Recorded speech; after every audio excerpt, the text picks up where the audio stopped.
if you think about this bigger picture, when you go through a healing process and your children and your family are doing so much better and you're feeling good, we just don't ever want to see you go backwards. So keep moving forward and let's keep that inflammation down as much as possible. Welcome to the Soaring Child podcast, where parents of children with ADHD learn tips and tricks to help their child soar at home, at school, and in life. We feature interviews with experts, medical professionals, and parents just like you who are learning how to reduce ADHD symptoms using food and other natural strategies. Because children with ADHD deserve to soar just like every other child. I'm Dana Kay, your host. Hello, parents. This is Dana Kay here with another edition of the Soaring Child podcast. Now, today's episode is particularly exciting because we're going to delve into some of the most burning questions surrounding reducing ADHD symptoms naturally. And joining us is one of our remarkable expert coaches at the ADHD Thrive Institute and a regular on this podcast, Andrea Daigle. She's a board-certified holistic health and nutrition practitioner and an FDNP. Together, we'll explore some of the most commonly asked burning questions surrounding dietary changes, sleep patterns, technology's impact, and so much more. So now, without further ado, it's time to welcome Andrea Daigle to the Soaring Child. Hi, Andrea. Thanks so much for joining us once again. Hi, Donna. Thank you for having me. I always love our conversations. They're just full of information and full of practical tips. So I can't wait to dive in. The first question I'm going to ask is actually really one we get asked quite a bit. And I think it's because there's a lot of ad targeting out there. There's a lot of posts out there about this one particular thing. But I want to say before we dive into this particular question is that families need to be super, super careful if they take some random advice on the internet about this thing. So we're going to dive into what are the best detoxing modalities for kids, because as I said, it's super important that you really go low and slow and not just jump straight in with a kiddo to try and detox them from this or that, because it can actually be quite dangerous. Exactly. And the number one question that I get asked is, what are the best detoxing modalities for kids? Mm-hmm. And it's really a tough one because we really do want to go low and slow. We don't know if their detox pathways are open, and we don't know if they're under methylating or over methylating, which is a term you've talked about on this podcast several times. And so it's really important because there is a lot of targeting out there on social media trying to bring forth the next best supplement that will help detox your kids.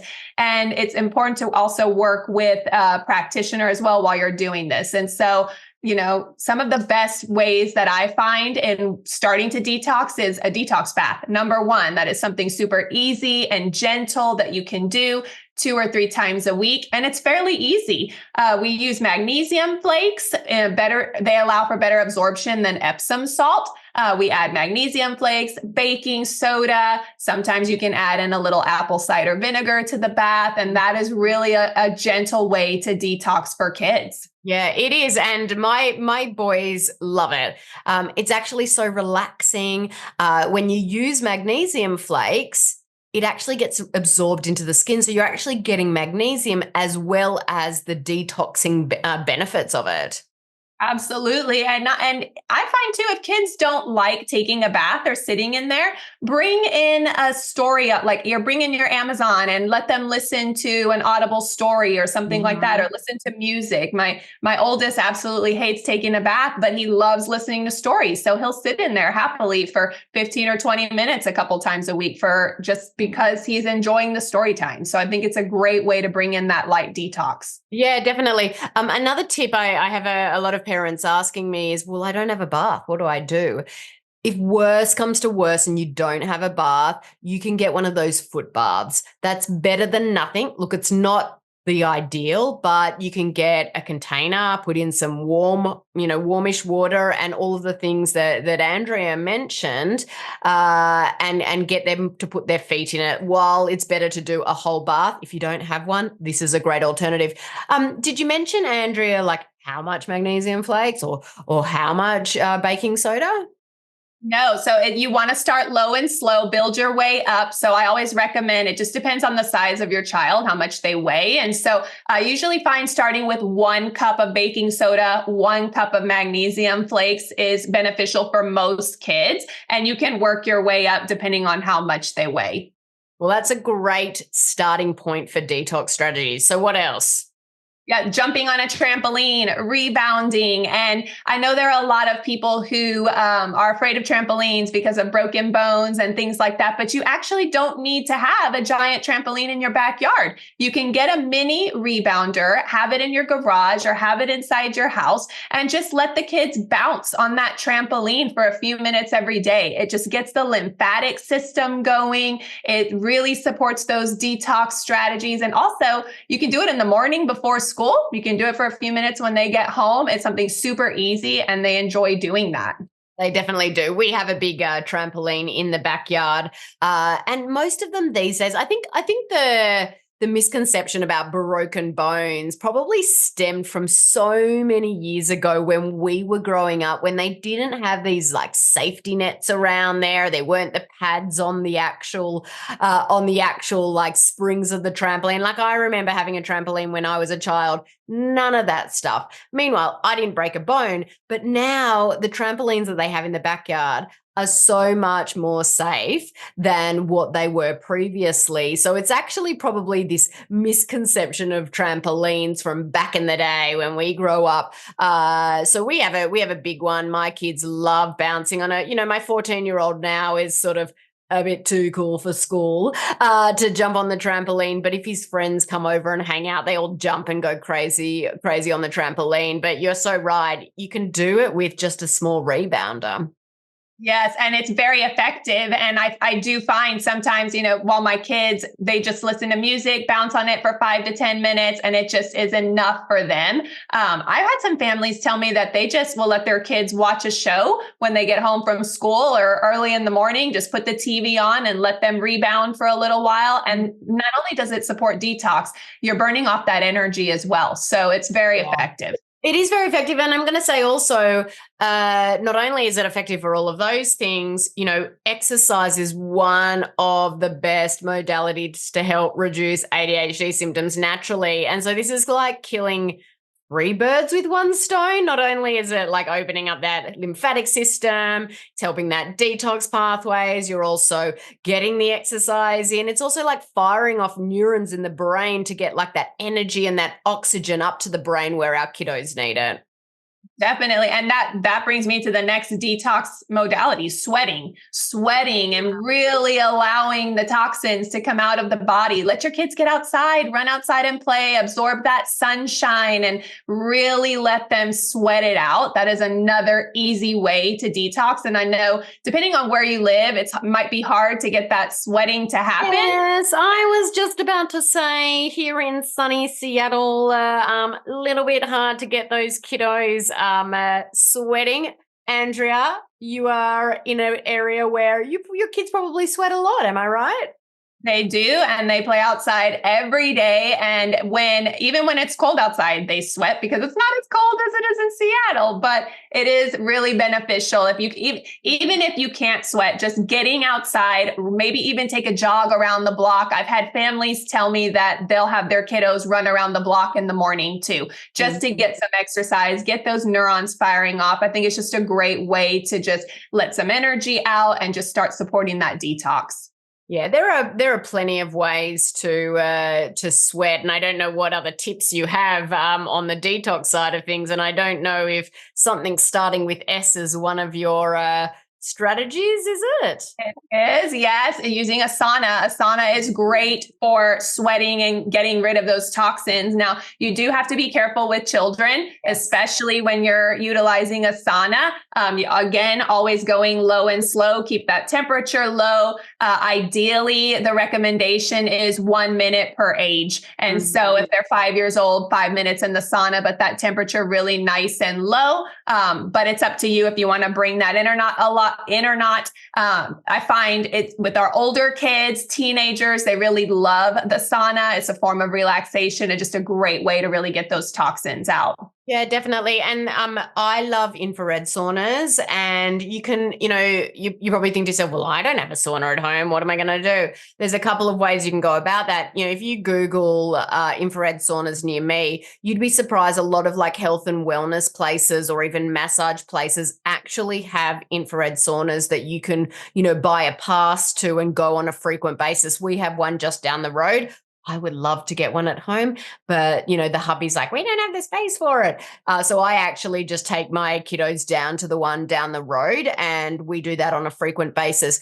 We also have some personal ones that you can use at your home if you've got a smaller space. We will drop the links to those in the show notes. So if that is something of interest to you, they're not big, massive ones. They don't take up a lot of space. They're the personal ones that you can sit in a normal chair and put it around you. A lot of the families going through our program have bought them, and their kids absolutely love them. Yes, I've heard great reviews about the ones that they're bringing into the home that you have on the side. And I think they're wonderful. Just another way and another form to bring detox to you if you can't bring a sauna into the home or you don't have access to one. Yeah, definitely. And so do you have any other detox strategy suggestions? Yeah. Oh my gosh, you keep going and going and going. Guys, I think you're going to have to like go and get a piece of paper and start writing these down because, Andrea is always a wealth of information. Yes. And with kids, we want to have several options because we want to switch it up a little bit. So things that we want to do during this process is support the liver by drinking lemon water and bringing in milk thistle. Those things are great for detoxing. Milk thistle supports the liver. You can grind it up and put it into smoothies or even baked goods. If you prefer to take a supplement, you can do a clean supplement version of milk thistle. We have some in the online store, but those things are also going to support the liver while you're detoxing, which is really important. Yeah, that's for sure. My kids and myself drink warm lemon water every morning as soon as we wake up. And they also, as you mentioned, when they take their supplements, they take it with that lemon water. And, if your kids don't like that sour taste, you can also add in some other things into the water. You can have like lemon and watermelon. You can add in lemon and orange. It's like, you're going to a spa. There's so many things that you can do with that lemon water. And I will also say water. I don't know if you've got this as one of your tips, but water is one of the best things for detox because our body is made up of majority of water. And so that water is going to flush out all of those toxins. Absolutely. And super important to be drinking as much water as you possibly can. And if they're not interested or don't like the flavor of lemon water, like with everything else, start slow, go low and slow. Just put a tiny dash of lemon in that water and build your way up to where you're squeezing in, a slice of lemon or a half a lemon in that water, because we just want to work to retrain the palate a little bit. And it does improve over time. So just stick with it. Totally stick with it for sure. Yeah, so those are the detoxing strategies that I have. I think just rotating through some of those things and try to incorporate at least one of those into your daily routine and see if that helps. Yeah, for sure. And I know you mentioned milk thistle. My kids actually love drinking milk thistle tea. And so a couple times a week, they'll have a cup of the milk thistle tea. It actually, the one that we use, I think it's Yogi brand from memory, but it has this sort of vanilla flavor, so they do love to enjoy it. Okay, so next question. And we get asked this one, this is one of the burning ones. What do we do if we've changed the diet and we're not seeing any progress? Yes, we do get this question a lot because we have so many people who come to us and say, we're already gluten, dairy, and soy free, and we are in the same place we were 3 months ago or 3 weeks ago. And the truth is, when they come to us, they think they're gluten free, but when we get the labs back, we actually see it on paper and they're actually not. Gluten is sneaking into the diet somewhere, and we have to be investigators and try to figure out where that's coming in. And I think fine-tuning the diet is really incredibly important, and really working through that with families, it can be game-changing. So just maybe keeping a food journal and keeping track of what you're eating can be helpful, and just really look at it on paper. Are we bringing in too many processed foods, too many packaged foods? And really taking a good hard look at the diet would be the first thing that I would do if we're not seeing progress. Now, if you're somebody who is really solid on diet and you've been gluten, dairy, and soy free for 6 months, 8 months, and you've given it the good amount of time that the healing takes, and you're still not where you need to go, then that tells us we need to look deeper. We need to look deeper at what else is causing that inflammation. And what we see very often is families will come and say, things got better for a little while when we changed the diet. We had a lot of improvement, but 3 weeks later, we're right back to where we were. That aggression is back, the dysregulation, the focus. And so when it gets better and it gets worse again, that means there's something in the body that is driving and contributing to that inflammation. And we need to figure out what it is through functional lab testing. Yeah, definitely. And I will just add a couple of things there.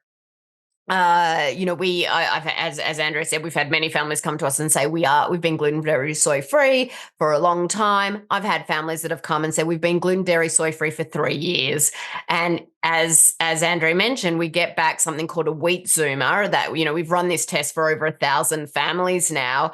And we see on that, they've actually had gluten or wheat within the last 6 to 8 days of actually taking that test. And so it can be snuck in so many ways. And so you really need to sort of go on that, treasure hunt in a way to try and find everything. We've done a lot of podcast episodes on that. But another thing is, even the families that think that their kids would never sneak anything, most of the time, you would be surprised they do. And so we've just got to not go and, attack the child and say, what have you eaten? What have you eaten? But, we really want to sort of investigate a little bit deeper. Also with the lab testing, I did an episode not too long ago on, what lab tests are my favorite. We also have a video where I think it's about an 8 or 9 minute video. We will drop that in the show notes on lab testing, because that's really, really informational about what, are those key top lab tests that we suggest for kids with ADHD. These are not just all the lab tests that you could possibly do. We find starting with a small base to really get that high level overview is super important. It really is. And we want to get a really good comprehensive snapshot of what's happening in the body, especially if things have been solid with the diet, because in order to really see what's going on and for you to move the needle, we need to have some answers as to what's happening in the body. So the testing will allow us to do that for you. Yeah, definitely. And, the testing, one of the tests that we do is food sensitivity. You can't just do food sensitivity by itself. I will say that over and over again. And I'm not going to get into the reasons why right now. I think I do that in the lab testing video. But gluten, dairy, and soy might be highly inflammatory to your child. So you've taken them out. But there could be another food that is also adding to that inflammatory load. And, when you've taken out gluten, dairy, and soy free, you might have started eating that more, and that can be contributing to the inflammation as well. Absolutely. And that exact thing happened with my son. We were solid with gluten, dairy, and soy for, my youngest son for probably 2 or 3 years. Mm-hmm. And once we did his labs and found out he was really highly reactive to corn, and he still is, we still can't bring corn into his diet. And you know what? That's okay. That's just something that aggravates him, and he knows it. He feels it when he eats it. So we just don't bring it into the diet because it just causes that inflammation to really rise for him. Yeah, my son was highly reactive to raspberries. I mean, who would have thought? Raspberries are super healthy, and so I was giving them to him a few times a week, but they were actually exacerbating his ADHD symptoms. One of the big questions we get asked a lot, and I love this question. Do families have to eat like this forever?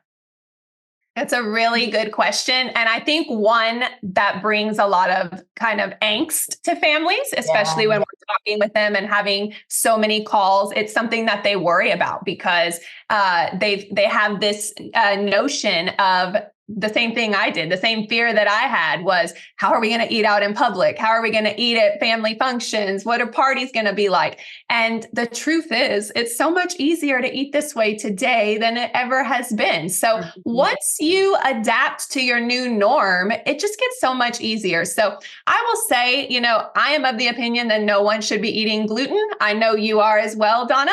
Yeah. So gluten causes that increased intestinal permeability. It causes a slew of issues. It contributes to leaky gut. Why go backwards? If you've come to a place of healing and you're in such a better place, we don't ever want to see you go backwards. And so let's just not bring it back. I just think it's better to keep it out of the diet. Now, something like dairy has different levels of digestibility. There are some people who can tolerate a little bit of dairy, things like goat's milk or goat's cheese or even buffalo's cheese now is so much easier to digest than something like cow's milk. So you may try to test that in and bring a little bit of that into the diet, and it may go okay for one person. What works for one does not necessarily work for the other.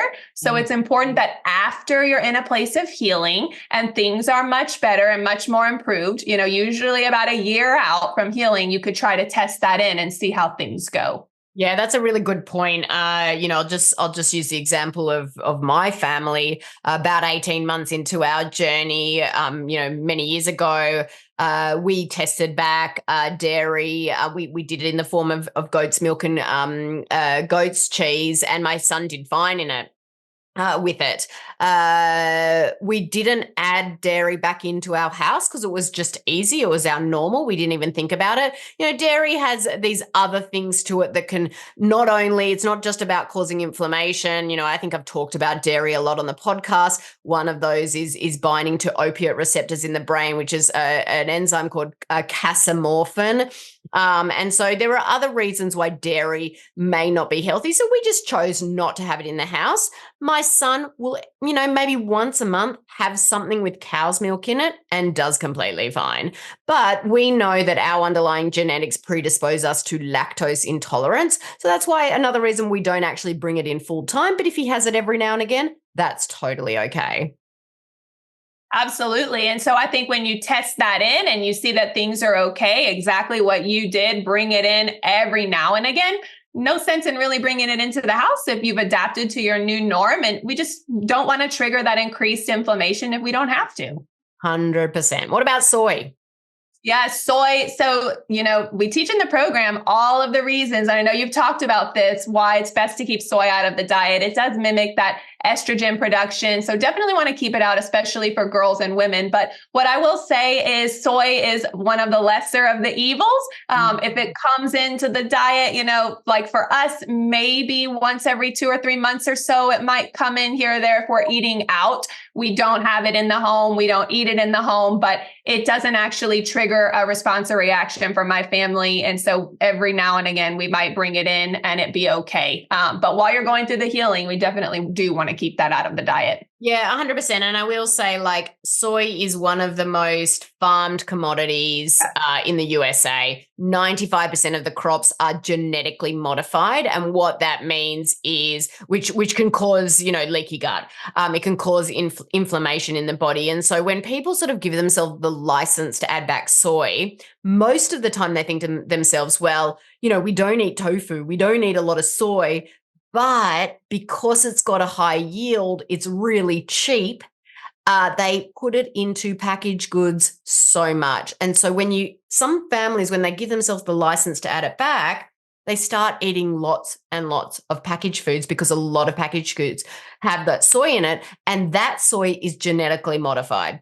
So for us, we will have it, once every 1 or 2 months, but we will have it in the form of non-GMO organic, say, edamame beans, or non-GMO organic tamari, which is like, a gluten-free soy sauce. But again, I only ever allow it in the form of organic, non-GMO, because, every now and again when we go out to a restaurant, I know that like those fries that are gluten-free might be fried in soy oil. My kids do fine with it.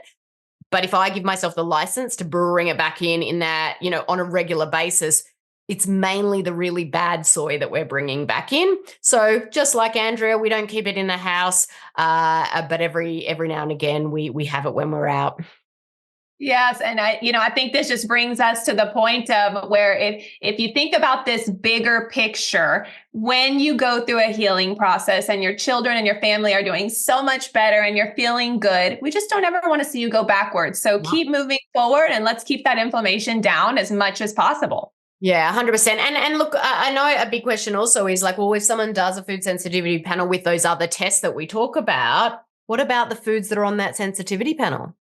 Yeah, it's a good question. So as you're going through the healing process and you're finishing up your supplemental protocol, when you're working with us, we can bring those foods back into the diet once the healing has happened. And so when you get to a certain place in the protocol, we can work with you on how to bring those foods back into the diet. They don't have to stay out forever. Food intolerances are definitely not a forever thing. Once you heal the gut, most people can bring all of their foods back into the diet without any issue at all. Yeah, and that's always reassuring. I remember back in the day, my son had, 40 food sensitivities, and I took out gluten, dairy, soy, and all of those food sensitivities on the first day. Don't do that, everyone. Don't follow in my footsteps. What you want to do is obviously take them out, small, slow steps. Rome wasn't built in a day, as I've always talked about, but he eats all of those 40 food sensitivities now. And so we were able to add all of those back in. Some of them were out for 3 months. Some of them were out for 6 months. It really does depend, on the protocol and that healing has occurred. Now I'm gonna digress off diet for a bit. And this is one that, it's kind of like the bane of most parents' existence. And, and that really is technology. I can tell you it is a battle zone in our house with computer games. And, I have my way of doing things. But, Andrea, how much technology is too much? We get the question asked, why does my child behavior become worse after playing computer games or watching too much TV? Yeah, it is definitely a hot topic right now. And I can just tell you, I remember back when we first started this, my husband and I would talk about why is it that every time my son watches TV, we turn it off and he's just an emotional mess for probably the next, usually 30 minutes to an hour after watching that show, or it was exhausting. So we got to the point where we just said, we're not watching TV, but he was so much younger then. Now what I can tell you is technology is created and made to be stimulating, right? It also is created, especially these video games that are out there, lots of colors, lots of interactivity. It's supposed to be stimulating and increase your dopamine, boost that up. It makes you want to continue doing it over and over again. And I just had a call with the mom the other day who told me that while her son was finishing up the video game, she said it was time to turn it off. And he just took the controller and threw it at the TV, broke the TV. And that's not the first time I've heard that. So, I related to her because similar things had happened to me, not quite to that extent, but it can be really overwhelming. And you really want to set those boundaries for what works best in your home. Every family is different. What boundaries I have might be different from yours because what works for my kids might not work for yours. But what I can say is just if you go into this with the mindset of it is created to be addicting and it is created to be overstimulating, that's a lot for a little brain to handle. And so if they're on the TV for an hour, 2 hours, it can really be a lot for them to have to turn it off in transition and then deal with social interactions. And so Super important to really find that balance, which can be difficult now that technology is so incorporated into schools. My son comes home and has homework every day, has to be on the computer, Google Classroom, all of these things. And so we really have to work hard to find the balance between what he has to do academically and what he has to do, if he wants to play a game or something. He's 12, he's into that. So are his friends, Yeah, 100%. As I said, it's the bane of our existence because, it's not necessarily a bad thing, but when it's left unsupervised, it can become a bad thing. But what we do in our house is we've got a limit every day, and our Wi-Fi will turn off those devices, their Wi-Fi for those devices once they hit their limit. The other thing that we do, which is actually, it really is fascinating. But what we do is every now and again we'll have a technology holiday. And we had one just recently, and the boys didn't have any computers. They had TV because they do fine with TV, but it's more about the computer games that are designed for that dopamine hit. We had no computer games for 2 weeks. Both boys were amazing, like perfect children, absolutely perfect children. It's so fascinating where you can really see their true self. And it is amazing what computer games do to their brains. And we added it, we gave it back to them, I think it was on Saturday or Sunday of this week.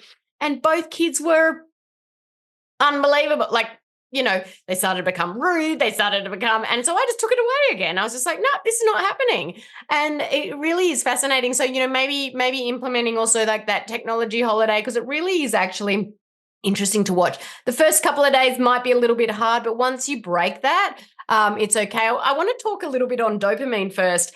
It's kind of like sugar. What happens with sugar is it actually releases dopamine in the brain, and our bodies aren't designed to have too much dopamine all the time. So when we eat sugar, our body's producing a lot more dopamine. And so what our body and our brain does, it actually starts reducing the amount of dopamine receptors in the brain to basically down-regulate that dopamine. Computer games do exactly the same thing. So if the more computer games you have, the more computer games you need to get that same dopamine hit. But then your body starts to turn off those dopamine receptors. So you need more and more and more to get the same hit. So yeah, it is one of those things that really needs to be watched in the house, I think. Definitely, and monitored as well. Like I too am guilty of being on my phone or being on my computer. It is it's everywhere now. And so we really have to be cognizant as parents when we eat dinner. We all put our phones away from the table. We do have routines in our house for technology. I'm a little more strict. It's like half an hour, maybe on like Friday, Saturday, Sunday. We actually don't do technology during the week. It just works better for us in the home. And then on the weekends, if they want to watch sports or, football game or something like that, it's really not as terrible. So I think just create those boundaries that fit for you. But if you're seeing a lot of dysregulation and you're dealing with aggressive behaviors when you're turning it off, it might be too much, and it's time to kind of reevaluate a better solution for your family. 100%, but there's definitely no judgment from it because we live through it. We are living it day in and day out. Okay, last question, Andrew, and we've had such a great chat today. So much good information. And I think this probably leads in from the technology, but why can't my ADHD child sleep is a big one we get asked a lot.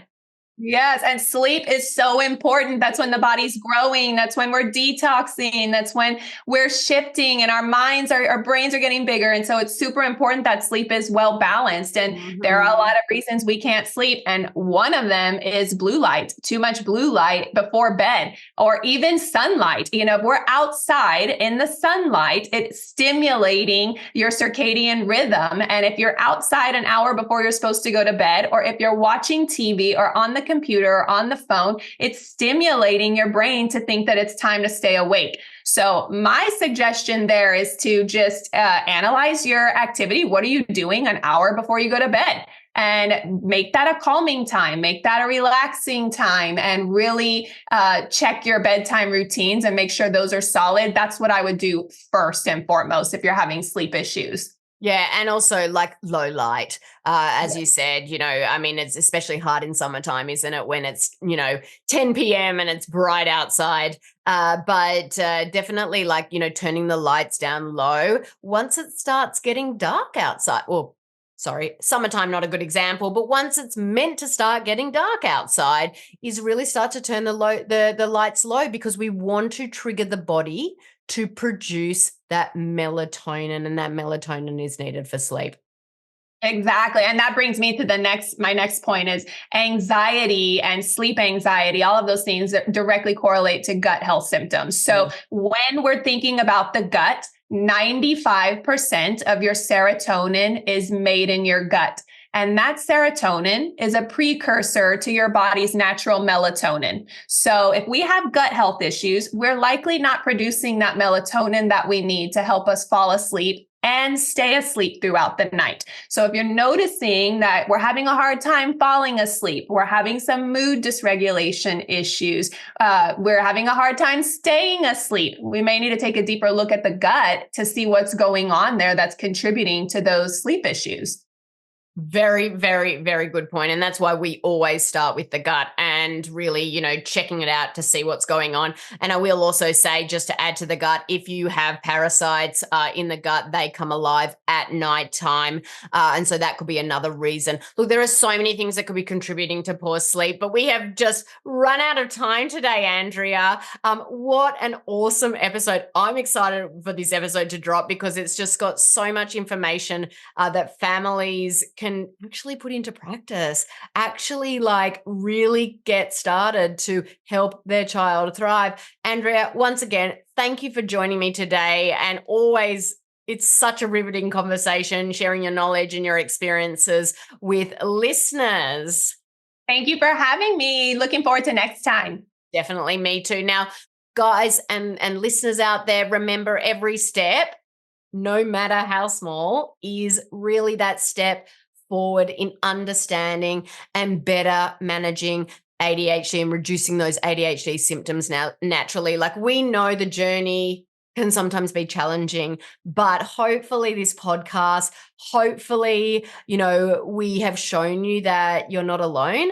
Our podcast, the ADHD Thrive Institute, we're always here to, shed that light that there is hope for families that have kids with ADHD. I want to ask, if you found today's podcast episode helpful, or if you find the podcast in general helpful, we would always be so appreciative if you could, leave us a review, share your thoughts about our podcast. Your feedback, it not only helps us improve, but also it just continues to spread that awareness and really spread that support within our amazing ADHD community. Listeners, thank you for tuning into this week's episode of The Soaring Child. I'm Dana Kay, your ADHD health practitioner. Keep on thriving. Thank you for listening to the Soaring Child podcast today. To learn more about how to help your child with ADHD soar using natural strategies, visit our website at adhdthriveinstitute.com and follow us on social media at ADHD Thrive Institute.